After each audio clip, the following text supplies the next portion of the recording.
Good morning. How are you doing this morning? How are you feeling today? I am Tessa-Marie and welcome to the Morning Blessings. It's another beautiful, beautiful sunny morning, a little bit on the chilly side in Toronto, but the sun is out and that always makes us feel better. So how are you feeling today? Good morning, Lisa. I was thinking of you. I have to send you a note. But I'm sure you're experiencing something now that I need you to be aware of. So how are you feeling this morning? It is a wonderful morning. Good morning, Garvey. Are you back in London? Good morning, Colin. Are you back? So it is a beautiful morning. So let's get the show on the road. Two magical words. Please and thanks. Okay. So, I need to show you guys something. Hello, Lynn. How are you feeling this morning? So, feeling cold? Yes, back in London City. Hello, Nancy. How are you feeling today? I want to show you guys a little something I have. I have this pergola. And when you have to do something and you just kind of just get it. Like, I never rush into things. I take my time. And then I have this friend called Colleen. She's here today. And I have to send a note to her. But I was kind of musing a lot this morning. So I didn't get to send the note before. But I'll share with you. So Colleen came over one day because we had some stuff to do with our broker.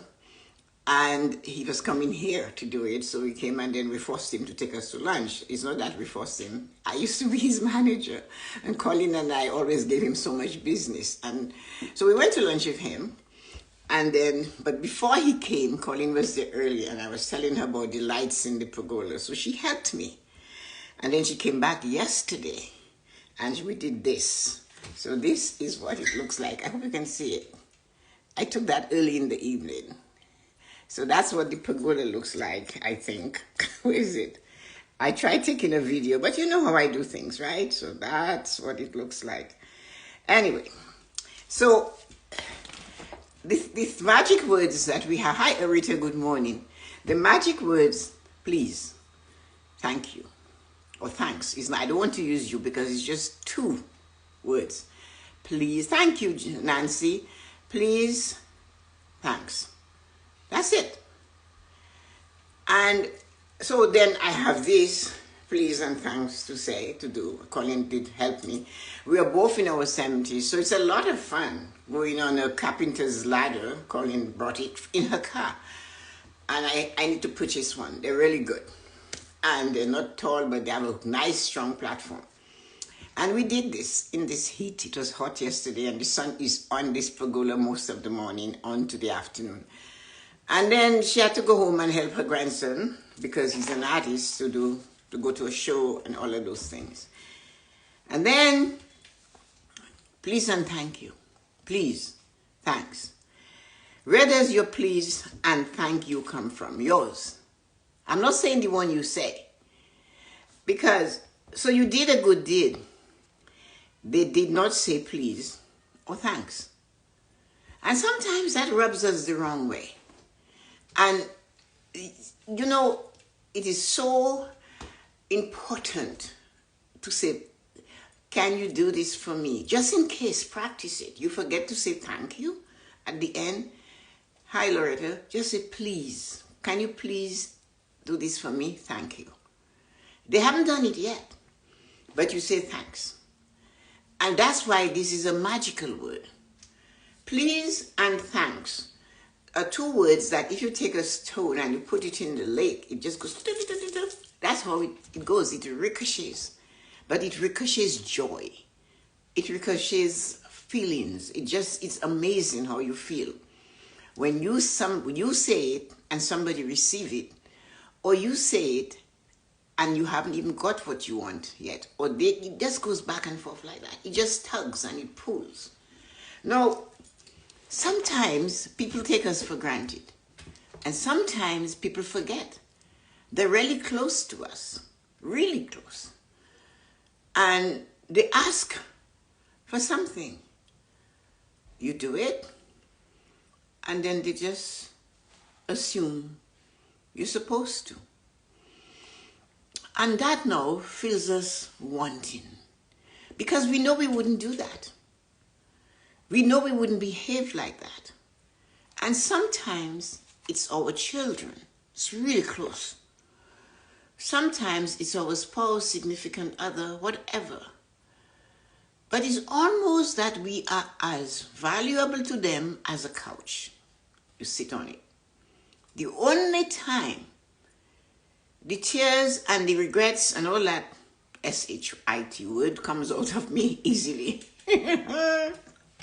is when the well is empty. The couch is no longer there. And then you become a saint. And then, but you cannot hear it. You cannot see the magical tears in their eye. You cannot hear them say how grateful they were to have you. Can we teach that to people?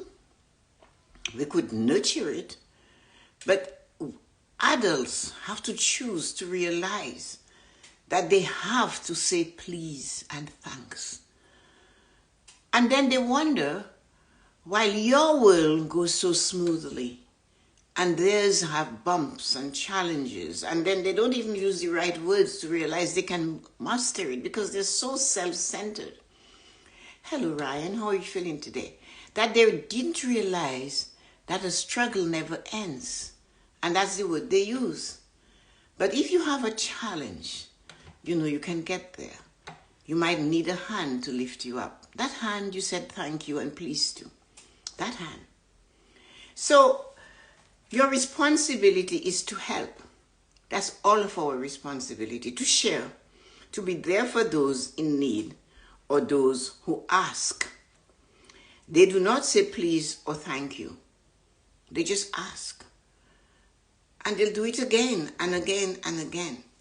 But it is futile to make them or to force them or for you to realize you should tell them to say it. That's not your job. Guess what? Your job is to do it. Sorry. Feed the hungry, shelter the unclothed, what else? You know what I mean. The works of mercy. I use them a lot. They could be your children, your significant other, your grandchildren. Good morning, Yuko. How are you feeling today? So do not be sad. Do not let it take you down. Do not say you won't help again. You do not have a choice. You do not have a choice. Do not let it hang you. Do not let it hold you. Do not let it strangle you. It could be a good friend. It could be the Colin in your life, the Loretta in my life, the Lisa in my life, the Arita in my life, the Nancy, the Lynn, Brian. All these people that comes to your aid and you have no idea why. It could be the Yuko that jumps up from Japan and there she is. You know, there's so much comfort and energy when we are together. But you have to do what you have to do. And if you find yourself in a position to help someone and they ask, do not suck on your teeth and say, last time I helped you, or tell a friend. You mightn't tell them, right? We wouldn't. But you'd go to a friend. You know, I helped her last time and she never turned to say thank you. You have a choice, though. You have to let it go. And somebody said to me, but then they'll keep doing it. I said, they're an adult. And we have to be aware. When things are not working in your life, you have to remember those two magical words. When last you said, please, Mom, can you pick up the child from school or the daycare? Thanks, Mom. I really appreciate you. Thanks, Mother, for teaching me how to be me. Thanks for giving me the power to stand tall and to be brave. Thanks, Mom, for showing up when I just need you. Thanks, Dad. Thanks, brother. Thanks, sister. Thank you for doing your best for me. Please and thank you. Just please and thanks. When you use those words, you're opening up a whole container of joy, of peace, of tranquility, of contentment, of feeling I can do this. we always say God has our back. God is on our side. The universe has our back. And then we always remember that there are all kinds of angels. They're earthly angels. What did the lady say? Or this person might, these stories about somebody drowning or dying or looking for whatever. And they blame God for not coming himself to save them. Instead, they went to complain, hey, you didn't do this right. You didn't come to save me. I waited and waited, you never came. And God said, well, I sent the fireman. I sent the policeman. I sent Colleen. I sent Ryan. I sent Loretta. I sent Lisa. I sent Lynn. All of you. Yuko. I sent all of you. And you did not take the help. These were God's earthly angel. Please and thanks. They're magical words. They take you further than you would ever go without them. As I said, do not be sad or do not be mad. Do not let it take you down. Do not say you won't help them again. You haven't a choice. You have to do this. Instead, do your best. So others will be there to do their best when they interact with you. When somebody interacts with you and they do their best, or you find, what troubles you just opens up. There's a little challenge in your life, and somebody is like they just reach out, and this invisible hand lifts you up and takes you over the troubled waters. That's all the time you gave without expecting. Be aware and notice how the server at the restaurant helped you. How the cashier packed your groceries, if they do that still. Or how quickly, when you needed assistance, it came to you in a big, crowded supermarket or store. Continue. Do not concern yourself with how others behave towards you. If you do, you are being like them. If you do, you are being them.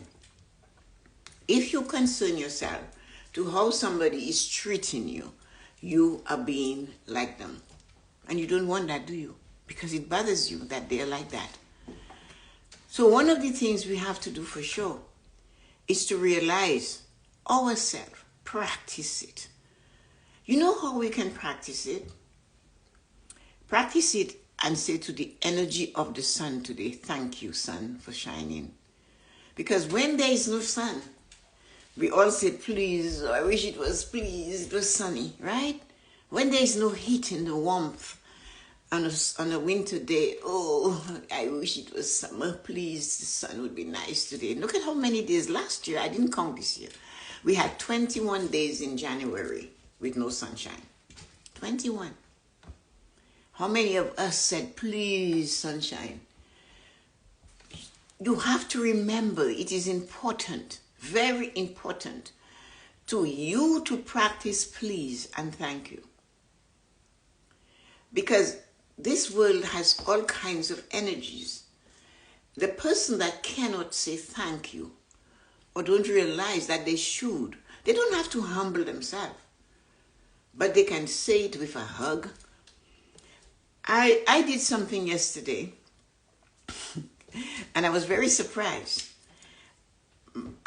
When Colleen and I were doing the pergola, my son called and he said, Mom, do you have those two things? Do you have that? I said, I'm sure I have it somewhere, but I'll do it for you after. So he said, okay. So I came in and it's something I had to look for. So I said, okay, angels, it's you and me. We need to find it. That is something I would never throw out. So I went into the box in the family Bible. Couldn't find it in there. And then I said, I know it has to be in that container that has all of the things in. Couldn't find it. But then I said, you know what, St. Anthony, we are lost. We need to find this. And we found it. The thing I'm looking for is this small amongst all these papers. I got them. I was so excited. I ran to the phone and I said, I got one. And then I got another one. I got it. All that there was. Hi, Peter. Good morning. And then he said, okay, good, Mom, thank you, thank you. So fine. Then I said, I'll send it to you right away. So I went to the store, to the post office, and line up because it was 3:30. Why would I go to a post office that has a corner store inside of it next to a high school? I don't know. But I was so focused on getting this to him that I didn't care. I knew I'm coming there, and when a high school, hi Marina, hi Marina, hi Amma, hi Peter, how are you guys feeling today? When a high school is letting out at 2:40 or 3 o'clock, 3:30, and you're stupid enough to go to a corner store with a post office in it to send something, then you have to breathe and relax. But that is not the end of the story. The story is that after 20 minutes of them trying to stop kids from stealing and whatever, I got it done. And then I got a note, send it to him, here's the tracking number, this and that. Oh, Mom, thank you so much for your diligence. But he said, thanks, right? He said, thank you, Mom, thank you for being so diligent. Because as soon as Colin left, I started to, the cleaning ladies here. So the house is in a mess at that time. But I found it. But he said, please, and he said, thank you. And that is important. And then I had to go do something else for somebody else. And it put me off track from about 5:45 until almost 7:30. I was still on it. And then I had to say, oh, hi. That's all that I got. Hi. I said, can't you not say please? Thanks for doing this. And I can't tell you the answer, but it wasn't what you got. So there are two different circumstances.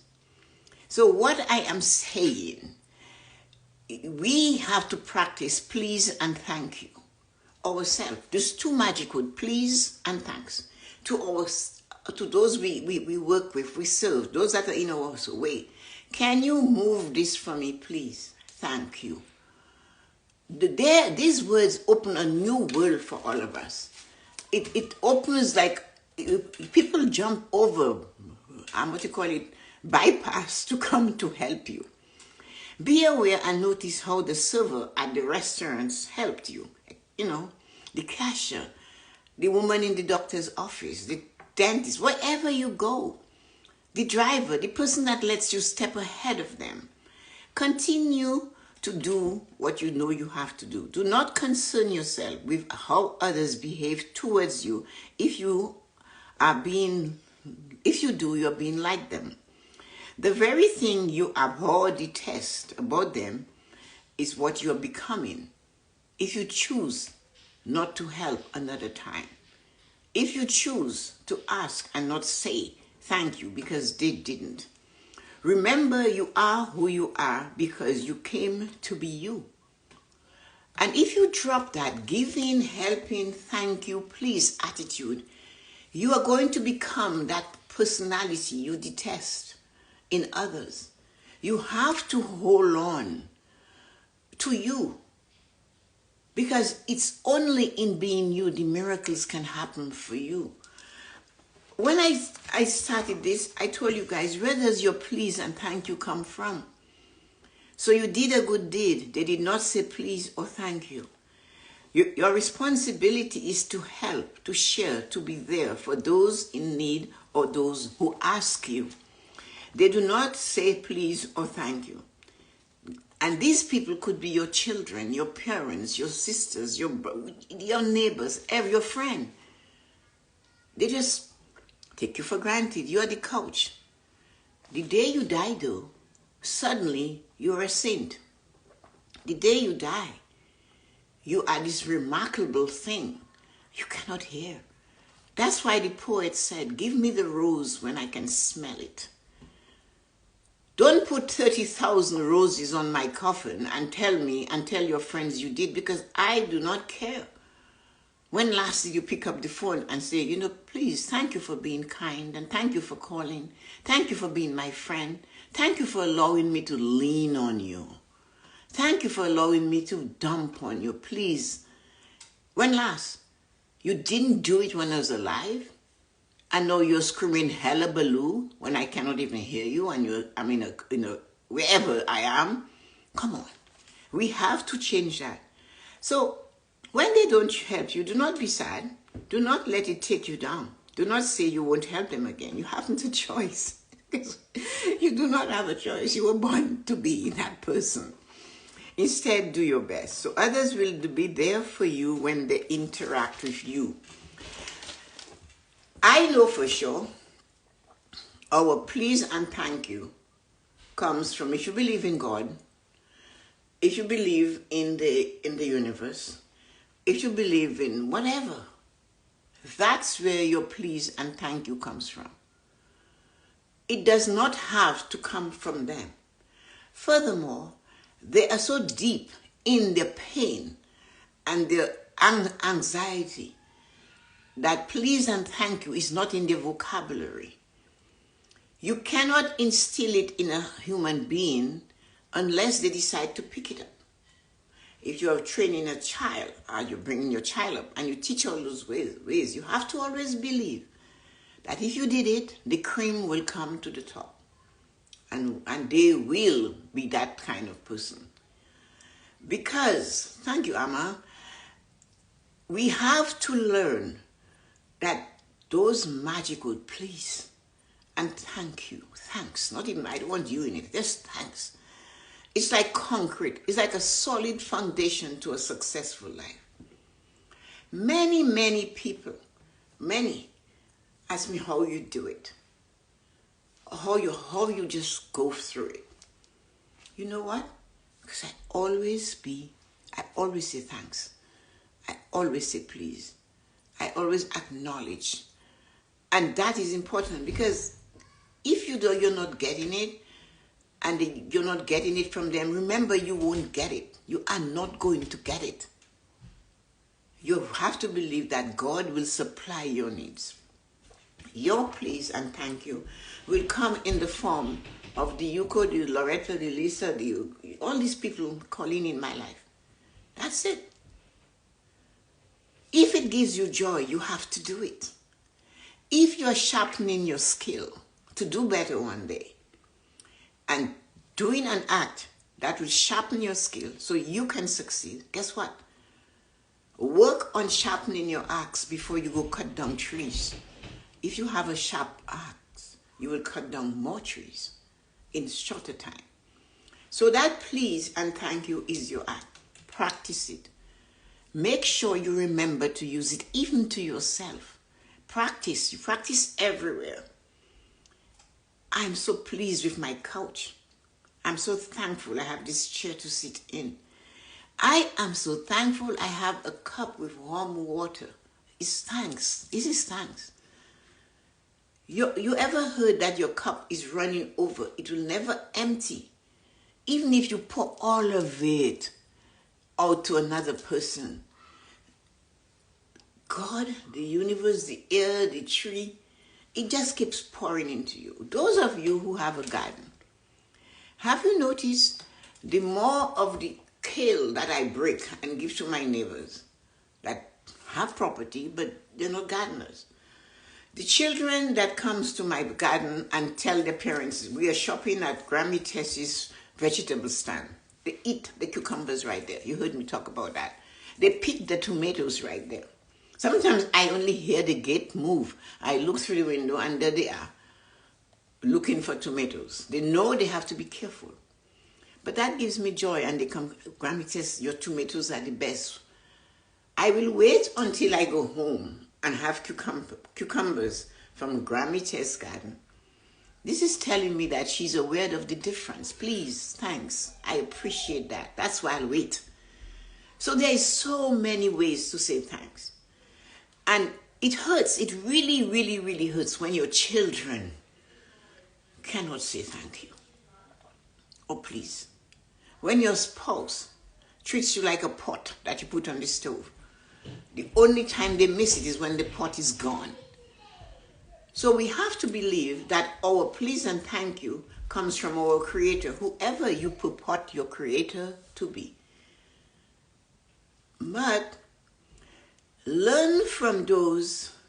Okay, I'll change it a bit. When somebody does not say please or thank you to you, remember, I call it, I hope I'm confusing you, but I call it a very good, bad example. So you went to Tessa-Marie. There is no such thing as a bad example. Yes. It's a very good one of how you should not behave. You take it and you put it in your back pocket and you have it. And you say to self, I shall not use this. A very good bad example is something somebody has done that you're happy you got the chance to observe it and see that you make sure you do not use it or encourage others to do it. So when they do not say thank you or please, as I said, might ask, Yuko, can you help me to do this, please, and thank you. I did not ask Colleen to help me put the pergola together, the lights in the pergola together. No, I didn't ask her. But she came, and I just how the conversation went to that, I don't know. But she showed up. And she did this for me. With my help, we got the pergola going, right? When I want to sing, I'm not good at this. You guys know that, right? So Yuko would fix that a lot better than me. And it would be amazing.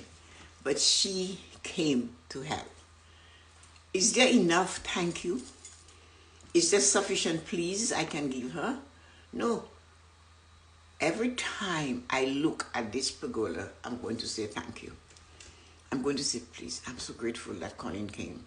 She made it easier, a lot easier. Two of us working together. There is no Brian here. And even if he was here, he was appreciative. He's not the kind of person that actually came and climbed the ladder. I'll hold the ladder for you, Tess. That was his extent. Or maybe you should get somebody to do this. We'll pay them. But he was, I love the garden. He never worked in the garden. He didn't know a tomato plant from a celery. But man, when they were ready to harvest, he was the first one there with his basket. All he needed was a little old lady's hat and a dress. He would get a basket from the kitchen and a knife or scissors, and he's out there getting it because he loved to cook in the kitchen. And he would get all this, and he said, these fragrances. And he said to me, you should come out at 3 a.m. when he gets up to go smoke, right? You can smell the roses, the fragrances. I told you the story, and I'm thinking you're smoking, and somehow you're able to smell the fragrance of a rose. I'm doing my own deduction. And then one day he was in the garden with me with his cigarette at the back, and he's trying to talk to me. And he said, that's the rose that smells. Can you not smell it? So I went up to the rose, and of course it was smelling. You could feel the fragrance and hear it. So this is what happens with please and thank you. God will give you your please and thank you. Well done, he says, good and faithful servant. Well done. You served those, you fed them, you clothed them, you sheltered them. You stood up for them. You did not let others beat them to death. You were there for them. You taught them, you enhanced them, you enlightened them, you educated them. You pushed them. You gave them power to stand on your own 2 feet. And you keep doing it over and over and over again. You have used every nerve and sinew in your body to bring these people to where they are. And nobody is saying thank you, but hey, good and faithful servant. Well done, good and faithful servant. This is what we have to remember. So make it pleasant. Find something today to be pleased about, to be thankful about. Just find it. Do not be afraid to thank yourself for something you have done that is successful. Do not be afraid. That's one of the reasons why a gift at Christmas from yourself to yourself is magical. It causes smiles. Your children get exasperated with you. And it's always nice when we push our kids to be exasperated, isn't it? Or sibling. What is this? From me to me. And you open it with grandeur. And by then they're walking away. But who cares? They will always remember that. Remember that. They will always say, my mother was completely crazy. She bought her own gifts. And she made a big deal about it. And so remember that. Be thankful for you for being you. Be pleased with you. Do your best and say, I am so pleased how I reacted in this circumstance today. Whether it was holding back or being forceful and loving and saying hello, and the person didn't answer. Be pleased that you had the audacity, you had the grace, you had this thing in you that said, say hello, and you did. Say thank you, they held the door for you. And then do not worry when somebody does not hold the door for you, because guess what? They too will be facing a closed door. But it'll never occur to them that just maybe you brought that on you. They'll blame the world. They will never take responsibility for blocks or challenges, because you know what? They don't know how to say please and thank you. Use it. Amma said, our lives either is a demonstration of what to do or what not to do. That's another way of putting it. Great, Amma. When you are coming to London, bring that too with you. Thank you. Bring what? What am I supposed to? I am so pleased the moments that I hold my tongue. Yeah, I know, eh? Well, you should see me when I'm holding my tongue. It's not, I let it off. I still haven't gotten over letting it off that time. But when I'm really in awareness, if I'm somewhere eating or drinking something, I keep the glass to my mouth for a long time and I'm just smiling outside of it. That's how I do it. So I'm smiling, but I'm just trying, okay, Tessa, relax, girl. Don't get involved in this. Stay put, breathe. I told you. Thank you, Amma. I told you what happened when Jillian was quite young. And I had her in the stroller in the supermarket. And of course, she must have been too warm, the dress. And she's screaming and screaming. And this nice gray-haired white man looked at me and he heard me going, be calm, Tessa-Marie, relax, Tessa-Marie, breathe, Tessa-Marie. And he goes, oh, lady, I am so proud to see, I'm so pleased to see how you're talking to your daughter. I looked at him and said, sir, I'm talking to me. And he walked away so fast, I thought I would punch him out. But I just said, I am calming me down. I didn't tell it to him. I said, I am talking to me. So, yes, it is very important for us to know. I will be in London, or I like that. It was so kind of you to send me a thank you message. Oh, thank you. My parents were so insistent on manners, so it's ingrained in me. Me too. Oh my God, thank you for tackling this topic. Marina, beautiful humans. So, guys, thank you so much for coming. It has been a beautiful, beautiful Thursday. I am supposed to go live at 12. I'm supposed to on YouTube. I don't know what I want to talk about. When I get there, I will do it. But I have to do it today. And I want to spend some time in the pergola. Don't you think it's beautiful? I think so. So thank you, Colin. Please. And thank you for helping me. It is very much appreciated. So let me say goodbye to you wonderful people. Lane and Nancy, a return Amma, Lisa and Colleen, Ryan and my dear nephew. And Loretta, thank you, people. Talk to you later. Bye-bye, everybody. Love you.